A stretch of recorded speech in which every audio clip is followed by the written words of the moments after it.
Hi there and welcome to Wine Searcher. Today I thought I'd have a look at a French classic, Muscadet. So what we have here is Les Templiers, it's 2018, it's Muscadet Sevre-et-Maine. So Sevre-et-Maine is the region from which, it's a specific region from which most of the best Muscadet comes, and it's been made by a process called Sur.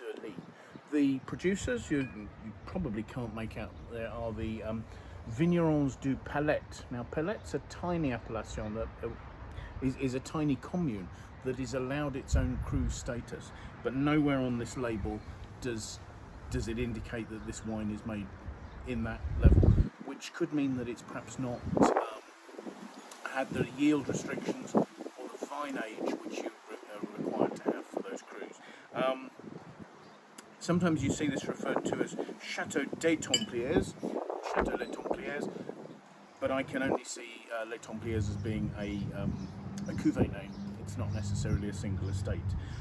So what have we got? With the Muscadet is a region in the Pays Nantais, which is the Atlantic end of the Loire.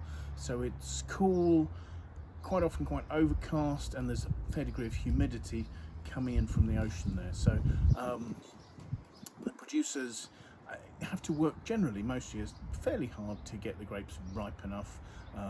This is a wine that has, well, on the official label it says 12% alcohol, and then on the importer's label it says 11.5. So somewhere between 12.5 and 11% alcohol, not a huge amount.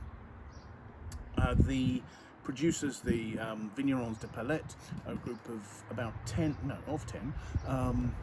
small wine growers who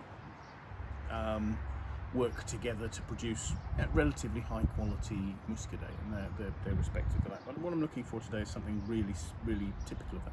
So this is a 2018, so it's 3.5 years old, but Muscadet Sevre-et-Maine is supposed to age fairly well, and the process of aging it on its lees, sur lie, adds weight and richness to it, preserves its freshness, and there is just a tiny note of yeastiness on the nose that hints at that. Looking at the wine, it's got good colour, possibly because of its age. It's a fairly medium lemon, maybe a touch lemon green, but my shirt may not be helping with that. When you smell it, it's got some really lovely aromas. There's minerality and that yeastiness I was talking about, but then also there's lemon, there's apple, that's that sort of crisp fruit side of things, and there's a richness in the fruit as well, so something like pineapple, so richness and crispness coming through there. When I taste it,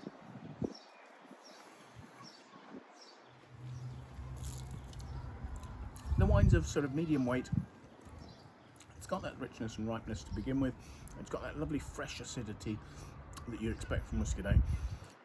The finish is very gentle. It's not got the weight of more alcohol to round it out. So it's very much with the freshness and acidity. It's at the front of the mouth.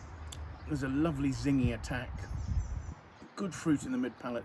Bit of roundness, but the finish is delicate and elegant, and sort of finishes off nicely in the. It lasts nicely in the mouth. It's not fading too fast, but this is not a huge wine. And really, quite delightful, simple, a delightful array of quite simple fruits, and really great. You tend to drink this with sort of fresh summer foods, drink it nicely chilled so that it has that piquancy under. But yeah, Muscadet, often overlooked, really nice wines, lovely, sort of fresh, light and elegant. Cheers everybody.